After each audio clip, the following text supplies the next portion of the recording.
बड़ी खबर आपको देने जा रहे हैं इस वक्त की बड़ी खबर यह है कि डोनाल्ड ट्रंप ने एक बार फिर यू टर्न लिया है। एक बड़ी पसपाई का इशारा डोनाल्ड ट्रंप से मिला है और अब यह दुनिया कह रही है कि इस पूरे मामले में ईरान ने जो ताकत का मुजाहरा किया और जो स्ट्रैटेजी का मुजाहरा किया, ईरान का अपर हैंड रहा है, ईरान का पलड़ा भारी रहा है। दोस्तों, मैं हूं आपका मेजबान विशाल आजम। बड़ी खबर यह है कि एक बड़ी पसपाई में डोनाल्ड ट्रंप ईरान के खिलाफ जारहियत खत्म करने के ख्वाह हैं, बगैर आबनाए हुर्मुज खुलवाए हुए। जी हां, आप सुन रहे हैं बिल्कुल सही। डोनाल्ड ट्रंप की तरफ से यह बात सामने आई है कि I am ready to end the war even before or even without opening the whole और complete आबनाए हुर्मुज यानी स्ट्रेट ऑफ हुर्मुज। ये एक बड़ी बात है, यानी जो स्ट्रेट ऑफ हुर्मुज है जिस पर ईरान ने कब्जा जमा लिया है, जिस पर ईरान का कहना है कि ये हमारे क्षेत्र का है, इसलिए हमारा इस पर कंट्रोल होगा। और इस आबनाए हुर्मुज यानी स्ट्रेट ऑफ हुर्मुज की वजह कर ही पूरी दुनिया के अलग अलग मुल्कों पर इसका थोड़ा या ज्यादा प्रभाव पड़ा है। और इस हद तक प्रभाव पड़ा है कि जो कच्चे तेल की कीमत है उसमें काफी उछाल आ गया है। इतना उछाल आ गया है कि अमेरिका में भी तेल महंगा हो गया है। महंगा होने की वजह कर अमेरिका में भी लोग सड़कों पर आ गए हैं। बड़े पैमाने पर लोग सड़कों पर आकर के डोनाल्ड ट्रंप के ऊपर दबाव बना रहे हैं कि ईरान के खिलाफ वॉर को बंद किया जाए। कई सारे ऐसे फैक्टर्स हैं, लेकिन सबसे बड़ी बात इस वक्त यही है कि डोनाल्ड ट्रंप के हवाले से खबर सामने आ रही है कि आबनाए हुर्मुज को खुलवाए बगैर डोनाल्ड ट्रंप इस जंग से कदम पीछे हटाने को तैयार हैं। यह खबर द वॉल स्ट्रीट जर्नल के हवाले से सामने आई है। डोनाल्ड ट्रंप मुबैना तौर पर, जैसा कि उस रिपोर्ट पे बात सामने आई है वॉल स्ट्रीट जर्नल, देखिए मैं आपको यह बता रहा हूं कि मैं किस हवाले से यह खबर आपको दे रहा हूं। द वॉल स्ट्रीट जर्नल पर यह खबर मौजूद है। उसके हवाले से खबर है कि अमेरिका की मुबैना तौर पर अमेरिका की ईरान के खिलाफ ये जो अनप्रोवोक्ड जारहियत है, जो अग्रेशन है या अटैक है, इसे खत्म करने के लिए डोनाल्ड ट्रंप तैयार हैं, बगैर इस अहम आबनाए हुर्मुज यानी स्ट्रेट ऑफ हुर्मुज को दोबारा खुलवाए, जिसे जो मुबस्सिरीन हैं, जो कमेंटेटर्स हैं, वो एक बड़ी पसपाई करार दे रहे हैं। और अगर ऐसा होता है तो आप समझ लीजिए कि ईरान का इस पूरे खित्ते में एक तरह से सिक्का जम जाएगा और जो सुपर पावर कहा जाने वाला देश है उसकी कलई खुल जाएगी।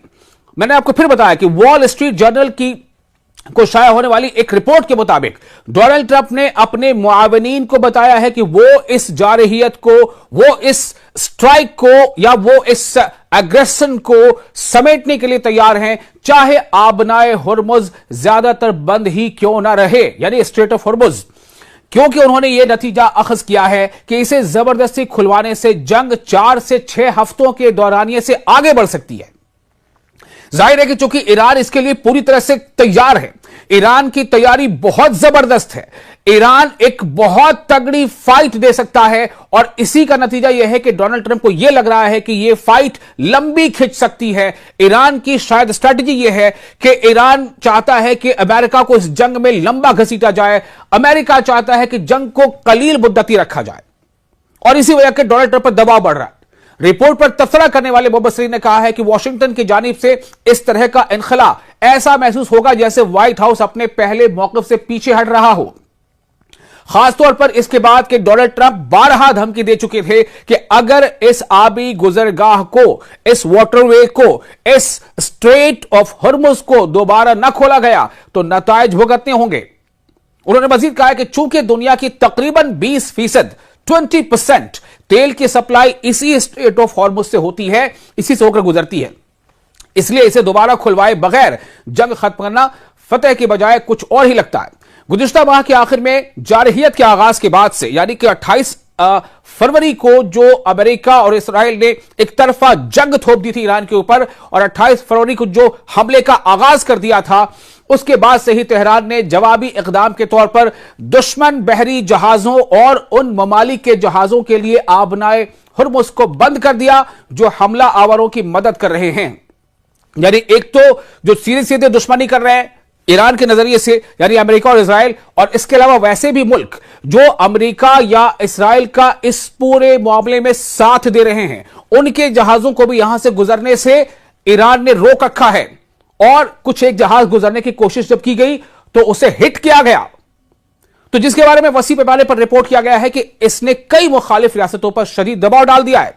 ताहम दोस्त ममालिक को ईरानी हुक्काम के साथ करीबी राब्ते की शर्त पर गुजरने की इजाजत दी जा रही है। हिंदुस्तान के भी जो शिप्स है आबनाए हुर्मुज से गुजर रहे हैं, चाइना के भी गुजर रहे हैं, या जितने भी दोस्त ममालिक हैं ईरान के नजरिए से, वो तमाम शिप्स, उनको कोई रोक टोक नहीं। लेकिन अमेरिका, इसराइल और इसके शराकतदार, इसके अलाइज, उनके लिए यहां से गुजरना, उनके शिप को गुजरना काफी मुश्किल है। आपको याद होगा कि डोनाल्ड ट्रंप ने एक बार पूरे नेटो कम्युनिटी से अपील की थी, नेटो के देशों से अपील की थी, चाइना से अपील की थी कि आप अपने नेवी भेजिए और हम सब मिलकर स्ट्रेट ऑफ हॉर्मुज को खाली कराएंगे।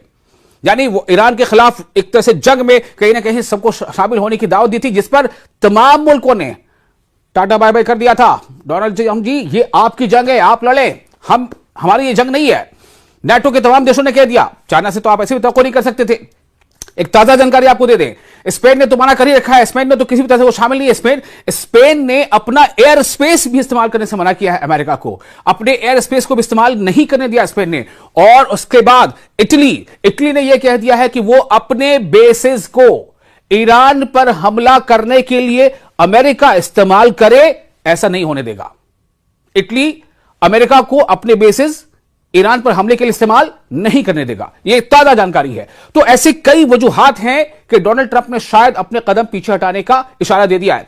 वॉशिंगटन में ब्रुकिंस इंस्टीट्यूशन के नायब सदर सोजीन मलोन ने कहा कि हवाले से खबर आपको दे रहे हैं, उन्होंने भी अपना रिएक्शन दिया। उन्होंने कहा है कि अपना ये जो स्ट्रेट है इसे खुले बगैर फौजी हमलों का खात्मा इंतहाई गैर जिम्मेदाराना होगा। उन्होंने कहा कि अमेरिका और इसराइल ने मिलकर जंग शुरू की थी और वो इसके नताइज से पीछे नहीं हट सकते।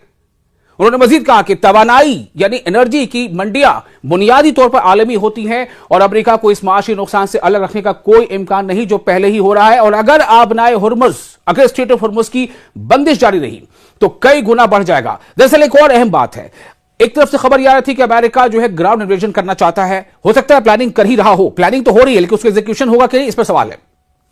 उसके जवाब में यमन के लोगों ने कहा और खासतौर से जो यमन के जो फाइटर ग्रुप है उसने साफ तौर से कह दिया कि अगर ग्राउंड इन्वेजन होता है तो हम ईरान के शाना बशाना इसमें शामिल होंगे इस लड़ाई में, और रेड सी पर भी हम पाबंदी आयद कर देंगे। यानी कि एक तरफ तो स्ट्रेट ऑफ हॉर्मुज पर पाबंदी है और अगर रेड सी पर भी ऐसा हो जाता है तो आप सोच लें 20% यहां से तेल की सप्लाई होती है और 10 से 12%, 15% रेड सी से होती है, तो दोनों पर सप्लाई अगर रुक जाएगी तो दुनिया का क्या हाल होगा। कई वजूहात है। मुतवक्किल पसपाई ट्रंप के साबका सख्त बयानात के बिल्कुल बरक्स है। हाल ही में उन्होंने धमकी दी थी कि अगर आपने हुर्मुज को फौरन कारोबार के लिए खोला न गया तो वो ईरान के बिजली घरों और तेल की तंसीबात बशमूल जनूबी ईरान के खार्ग जजीरे को निशाना बनाएंगे। लेकिन जो अब खबर सामने है वो यही बता रही है, इससे पहले भी डोनाल्ड ट्रंप ने कई बार ऐसी बातें कही थी, उनके हवाले से खबर सामने आ रही थी कि डोनाल्ड ट्रंप दरअसल उनके ऊपर इतना दबाव बन गया है ट्रंप के ऊपर। आप ये सोचें कि अमेरिका की तारीख का ये एक बड़े बड़े मुजाहरों में से एक है जो अभी नो किंग्स को लेकर के मुजाहरे हो रहे हैं। और सैटरडे को जो मुजाहरा हुआ है पूरे अमेरिका के 50 स्टेट से मुजाहरे हुए हैं, तकरीबन 3,500 जगहों पर, मकामात पर 90 लाख से ज्यादा लोग सड़कों पर निकल आए और डोनाल्ड ट्रंप के खिलाफ नारेबाजी की, उनकी पॉलिसीज, उनकी नीतियों के खिलाफ नारेबाजी की और डोनाल्ड ट्रंप पर जबरदस्त दबाव बनाया। अमेरिका के लोगों की यह मांग है कि डोनाल्ड ट्रंप ईरान की जंग को भी जल्द से जल्द बंद करें। अब आप सोचिए, अमेरिका में भी अगर तेल के कच्चे दाम बढ़ रहे हैं, उससे इन्फ्लेशन बढ़ रहा है, तो उसका असर आम लोगों पर पड़ रहा है। अब लोग समझ रहे हैं कि दरअसल इसका असर क्या पड़ रहा है, किसके कहने पर क्या हो रहा है। क्या अमेरिका की ये खुद की अपनी जंग है या अमेरिका इसराइल के कन्विंस करने पर जंग लड़ रहा है? ऐसी कई बातें सामने हैं। फिलहाल ये बहुत बड़ी खबर है कि डोनाल्ड ट्रंप ने इशारा दिया है।